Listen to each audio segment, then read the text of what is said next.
Well, welcome to Notes On. We are meeting once again, talking about Thomas Aquinas for the next couple of episodes, and I'm proud and honored to introduce our guest for this discussion, Dr. Gaven Kerr. Gaven Kerr is from Belfast, Ireland. He is a married father of three, and he's a third order Dominican. He has a BA, a Master in Philosophy, and a PhD from Queen's University in Belfast. He is a permanent lecturer at St. Patrick's Pontifical University in Maynooth. Gaven is the author of two books, one entitled Aquinas.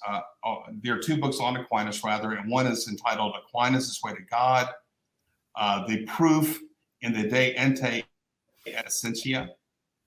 And the second book is entitled Aquinas and the Metaphysics of Creation. Dr. Kerr also recently released a volume of collected articles. He works in all of the main areas of philosophy and the history of philosophy, and has published in a number of international peer-reviewed journals.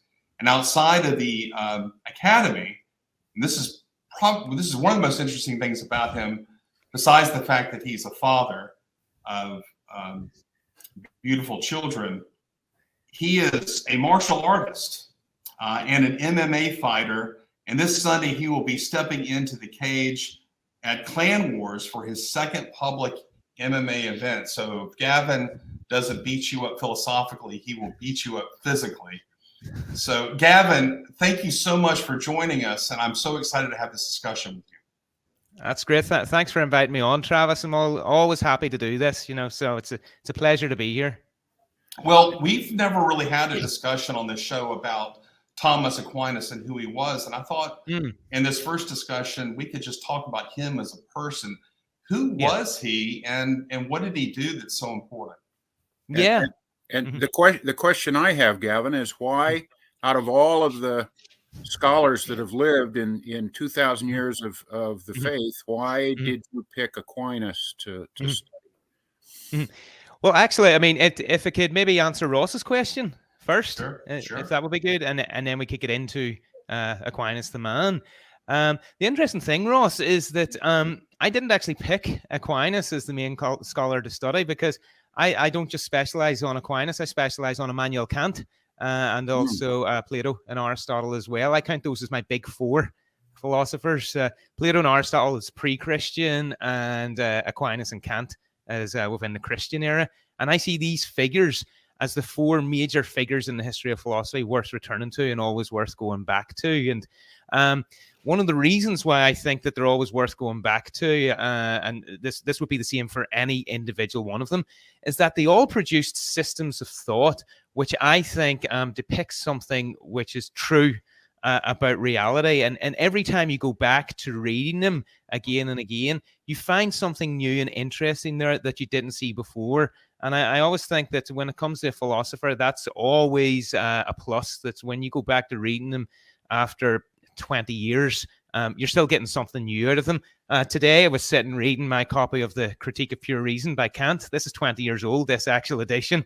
I got this when I was 19.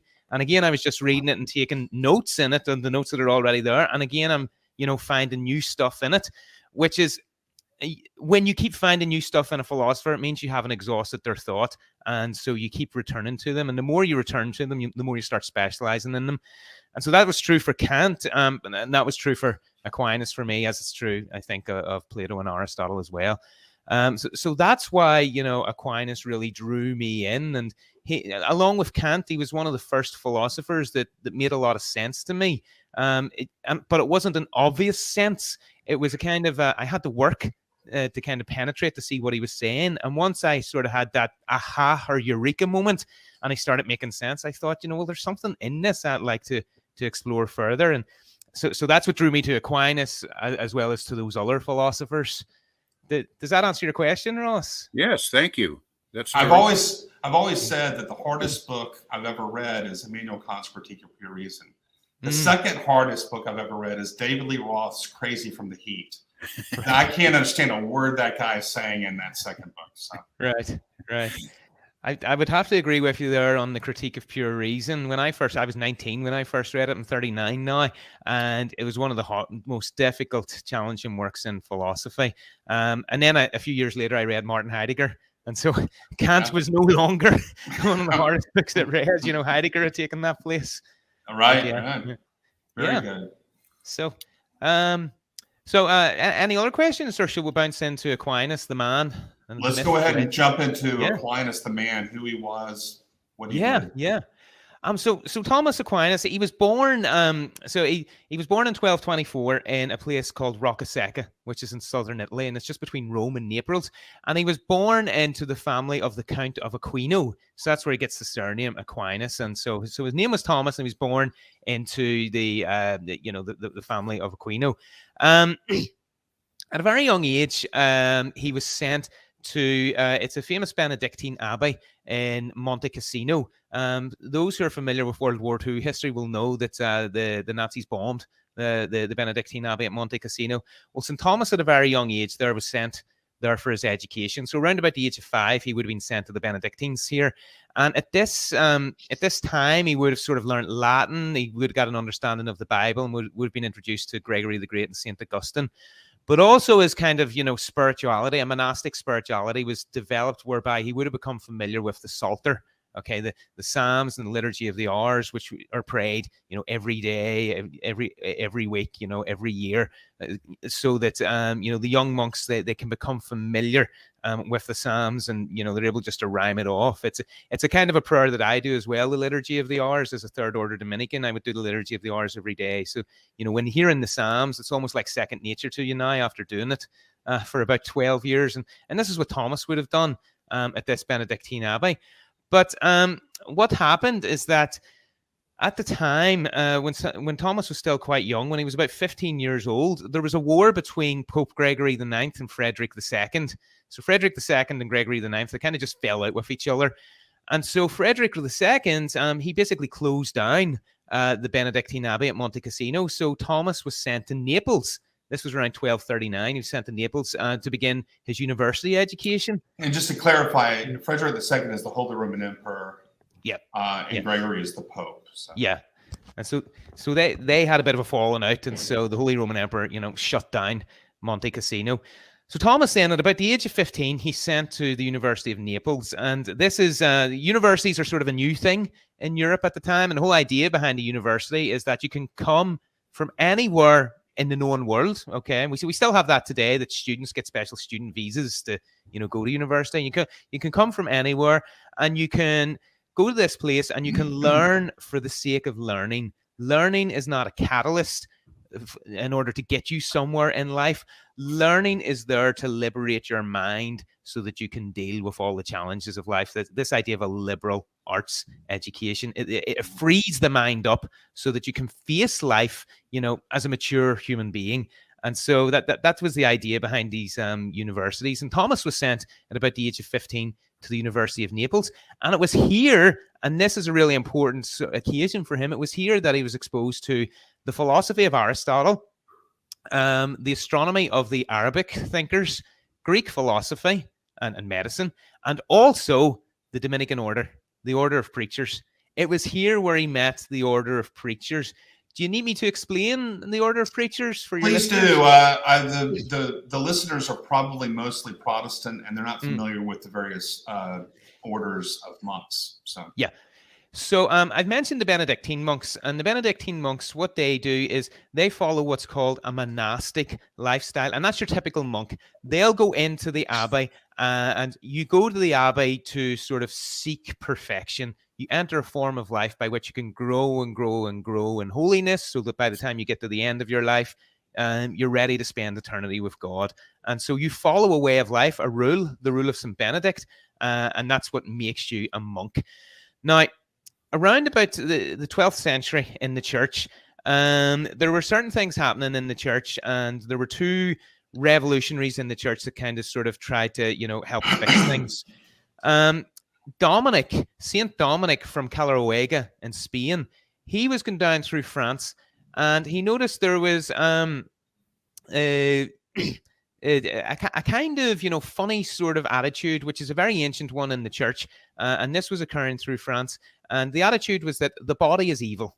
Okay, so everything about the body is evil, and we have to reject everything bodily and just affirm everything spiritual. If the listeners are familiar with St. Augustine, he was once caught up with this kind of thinking with the Manichees, where they saw bodily things as evil and the result of an evil God, and spiritual things as good and the result of the good God. And evil and good God are sort of fighting it out, just like your body and spirit is fighting it out.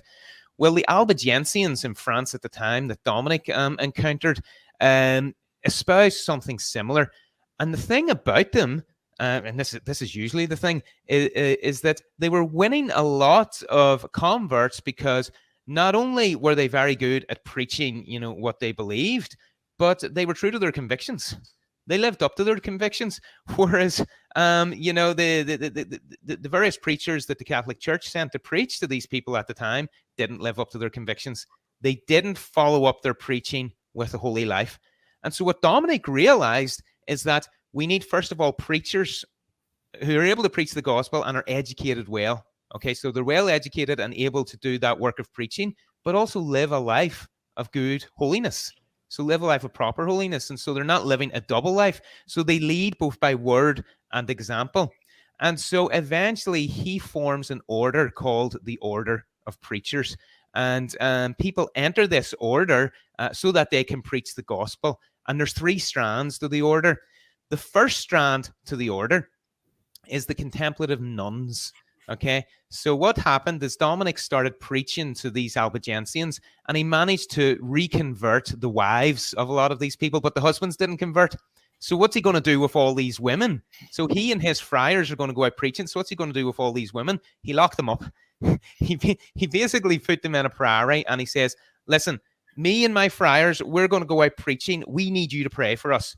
We don't always have the time to pray as much as we want to pray to receive the graces to do this preaching. So you are going to pray for us, and we're going to draw upon the graces from your prayers in order to do this preaching.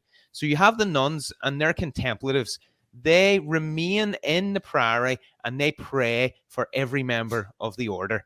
Because the task of preaching and the work of preaching, it takes an awful lot of time, and you can't always, sort of devote that time to your spiritual life that you would like to. So the friars, these are the people who are preaching, they draw upon the prayers of the nuns. So Dominic's brothers were known as friars. They weren't monks. They didn't take up the monastic life. So they were called friars because they were all brothers in the order. And these guys were priests. And what they did is they went out and preached the gospel, and they heard confessions. So they brought people back to the church. But then there's a third strand of the order. Very quickly, early on in the order, lay people, so non-priests, people in marriages and just people in the world, realized that they wanted to preach the gospel as well, and that they could preach the gospel in parts of the world that maybe the priests, the friars, couldn't go to. So there's particular form of life that a lay, a secular individual lives in which they can preach the gospel and they can help bring people back to Christ that maybe the friars can't get into. And that's the third order, so the tertiaries. And so this is married men and women, people who are not ordained, who have taken on a Dominican lifestyle and seek to preach the gospel. And I'm a third order Dominican.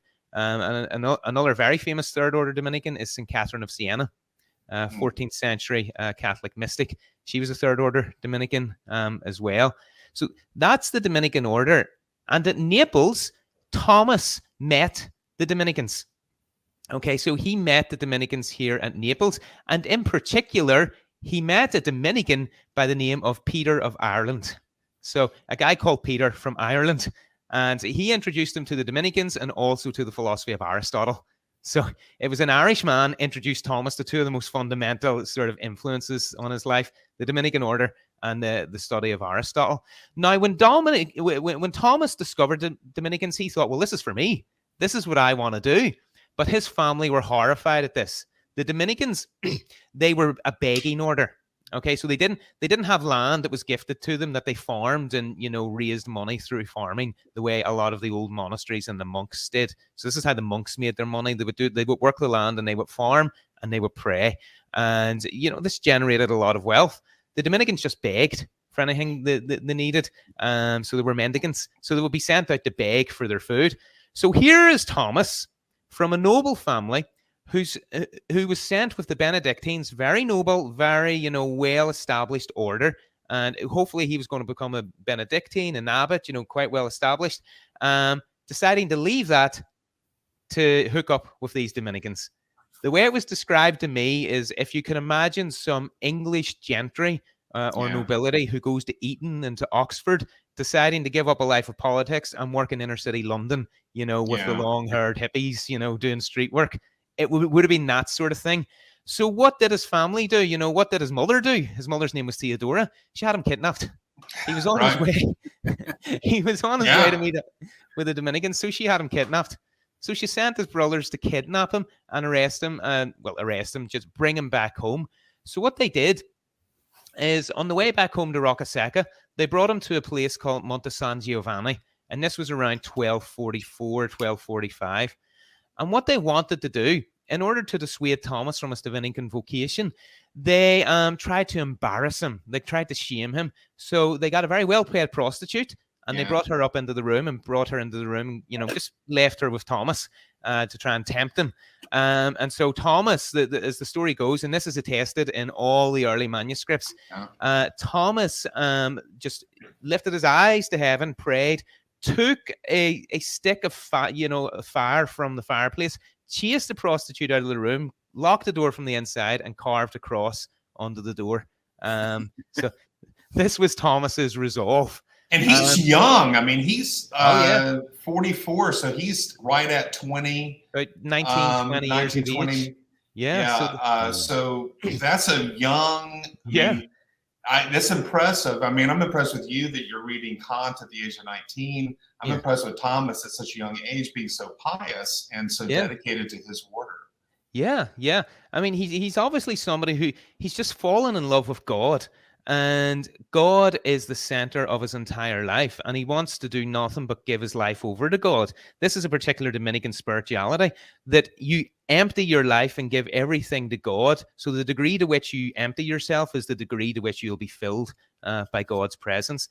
And this is exactly what Thomas does. And so when he's presented with this prostitute, there's no question in his mind. That's not for him, because that would end up that would end up him turning his back on the person with whom he is in love. It's like, I mean, if we're all married here, the idea, of being tempted by anybody other than our spouses, it's disgusting. It's, the first thing we would do is like, get out, go away, leave me alone. I mean, it just wouldn't enter your mind, because our spouses are our beloved, our center of attention. Even at the point of offending the woman that's tempting. Yes, exactly. For the sake of the one you are in love with. Exactly. And Thomas looks at God in the same way. I'm in love with him, not anything else. Anything else could draw me away from this. That's exactly. God was his beloved, and nothing was going to draw him away from his beloved. So he had his heart set on God, and his Dominican vocation was the way he was going to express that. Well, basically, what follows up is he was brought to the family home at Roccasecca, and after about a year of imprisonment, his mother just realized she couldn't break his resolve. So he was permitted to escape imprisonment. And so he went with Albert the Great then. Albert the Great is another famous thinker of this time, also a Dominican. He went with Albert the Great to Paris, where he stayed it was the Dominican house in Paris called Saint Jacques or St. James. And this was about 1245. And it was here that he was exposed to more and more philosophy, more of the church fathers. And then he was sent with Albert to Cologne in Germany to what was called the Dominican Studium, which is basically a private house of study for the Dominicans. And it was at this time in Cologne that Albert started to realize his greatness. He started to realize just how sharp Thomas was. And there's a story goes around that Albert the Great set a logical problem for the students to solve, and they couldn't solve it. And Thomas was always very quiet. They called him the dumb ox because he was a big guy, sort of Northern European soldier family. So, big shoulder, just imagine an ox, big shoulders, broad. But he never said anything. So he was called the dumb ox. And in the class, none of the students could answer this question. And then they decided to make fun of the dumb ox, and Thomas answered it. And Albert was shocked. And so he said something along the lines of, you call him the dumb ox, but this dumb ox is going to bellow so loud the whole world is going to hear him. Yeah.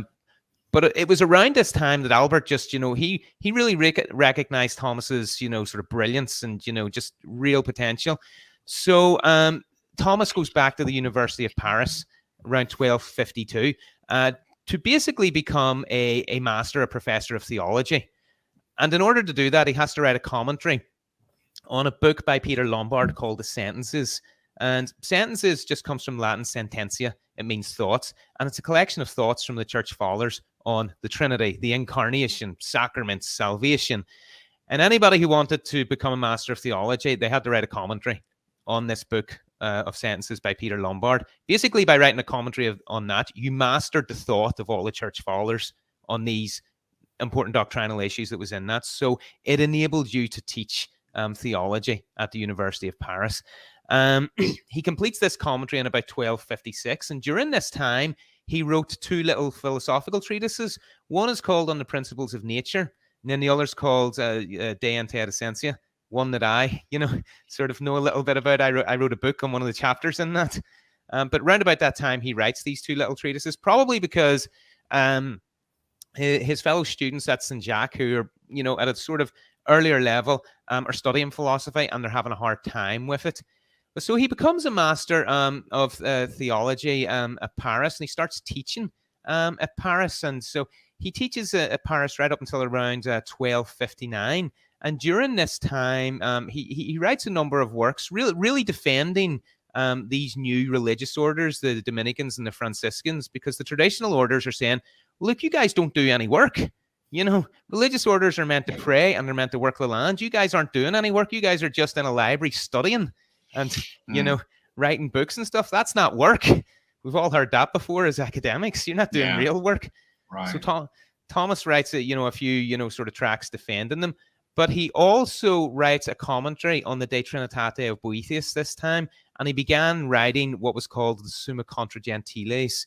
So it was the Summa against the Gentiles. They're sometimes known as On the Truth of the Catholic Faith. And what it was, this is Thomas trying to find a textbook for putting across Christian theology in a way that he would be able to teach it to somebody else. So he's trying his hand at writing a Christian theology textbook, and he starts writing the Contra Gentiles at this time.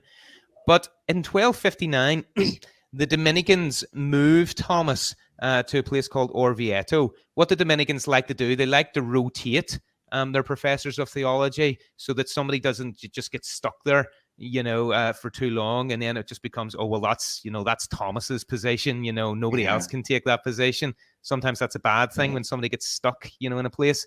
So the Dominicans like to rotate it. So they moved Thomas away to a place called Orvieto. And it's here at this Dominican priory at Orvieto where he's what's called a conventual lector, which basically means he gives some lectures to the brothers, and he helps with their religious preparation. He helps with them preparing for teaching and hearing confessions. And it's here he finishes writing the Summa contra Gentiles. It's my understanding that the Contra Gentiles, I've heard that this has not really been established, but was that intended to be an apologetics piece for missionaries to witness to Muslims? I mean, is that true? I've heard both sides of that. Some say it's not, some say it is.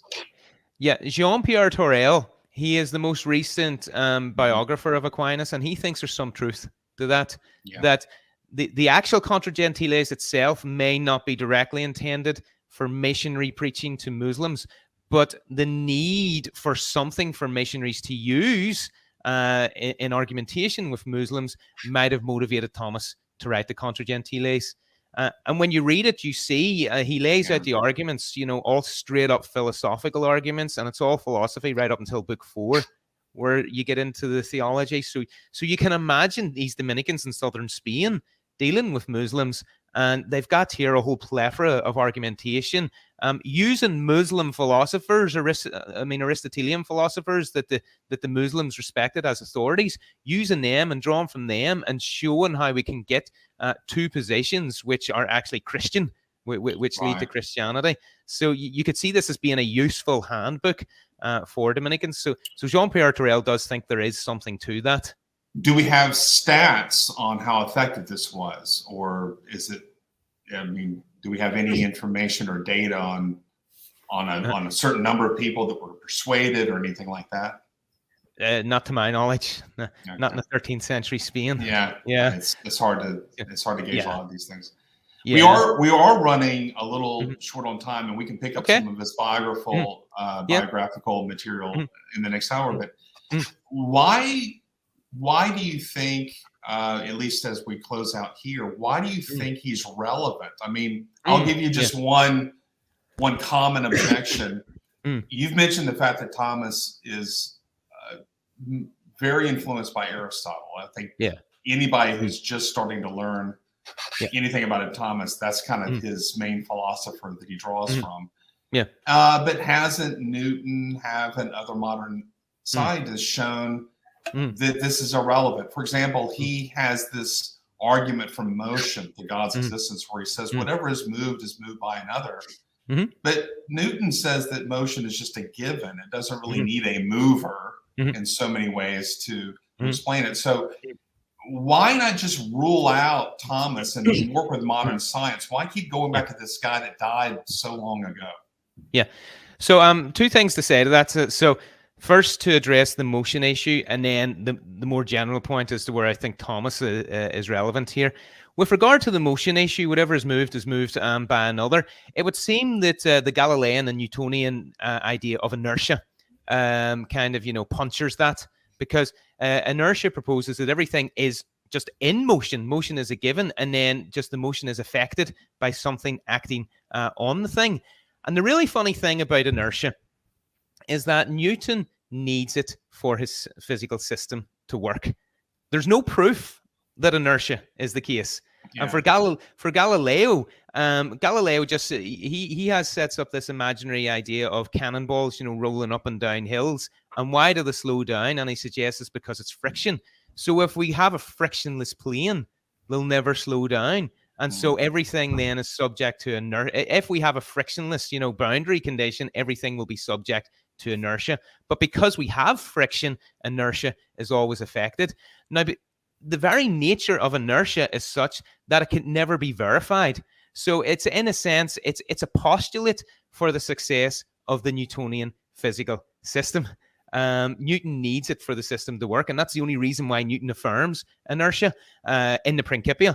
But actually, in the optics, and this is something that I wrote on a paper on Aquinas' first way, talking about motion. In the optics, Newton actually says, beyond inertia, we need some source for the origin of the inertial motion that things have. Something that gives the actuality of inertia to things. And that notion that we need something to give the actuality of inertia to things is actually the relevant notion, which is in Aquinas' argument for motion, that if something has the actuality of motion but doesn't have it essentially, doesn't have it in virtue of what it is, there needs to be something other than it which grants that actuality to it. So, I mean, there's a lot of things that can be said, with regard to inertial motion. But I always like the quip from Einstein. So Einstein, really famously said, and, this has been quoted in several places, that inertial motion is handy and it works within physical systems, except whenever it doesn't. Right. Yeah. It only works, and it's only useful whenever we're measuring distances, really between the sun and the earth. Any distances longer, which start taking into consideration the speed of light, we don't need inertial motion, according to Einstein. And Fieser has a really good discussion of this in his book Aristotle's Revenge. Yeah, right. Yeah, and I was going to point him out and note that one of the things that I've appreciated about Aquinas is that he was totally aware of the fact that in the future scientists might make discoveries that contradict what Aristotle discussed in his physics, but that wouldn't change the metaphysics underlying what he's saying. So these physical proofs, so-called, are really just illustrations of a metaphysic that he's trying to prove. Yeah, that's spot on, because this was going to be the more general point, that what makes Thomas relevant is his metaphysics. And what metaphysics is, it's a study of reality or being, not as quantified or qualified, not as subject to matter or subject to motion, but it's just a study of what it is to be. And in order to figure out what it is to be, we don't engage in experimentation. We engage in logical analysis of the concepts deployed in experience, as Kant would say. In other words, what are the various logical categories that everything must fall under in order to be an existent? And that's something that's going to transcend scientific discussions. But I mean, I would just end on a really interesting point for the history of science. You mentioned Newton. And Newton holds that in order for the laws of motion to apply to everything in the universe, from planets down to the things on the planets, everything in the universe has to be made up of a common stuff, atoms. And earlier on, chemists, physicists had noticed that there are certain substances which remain through sort of extreme conditions. And these substances which remain through all these extreme conditions of change are elements. And so the basic measurement of the element is the atom. And this was a move away from an Aristotelian metaphysics that things are made up of matter, which has some sort of form, which structures it in a certain way. And so because atomism sort of worked within the Newtonian system, atomism was adopted.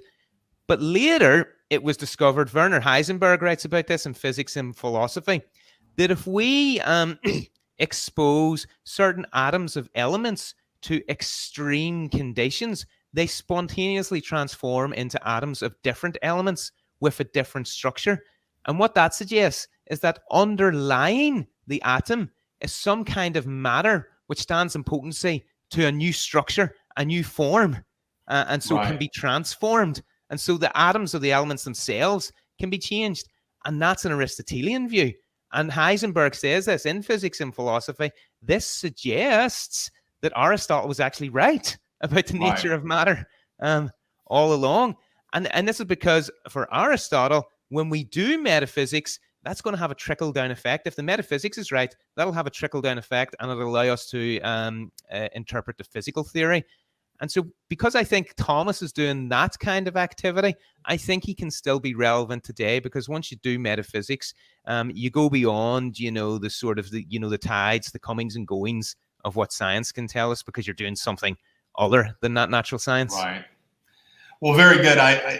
We're going to pick up this next week on our show, but that was very enlightening, and we'll just pick it up next week. Thank you all for joining us for this half hour of discussion on Aquinas. Join us next week as we get into his view of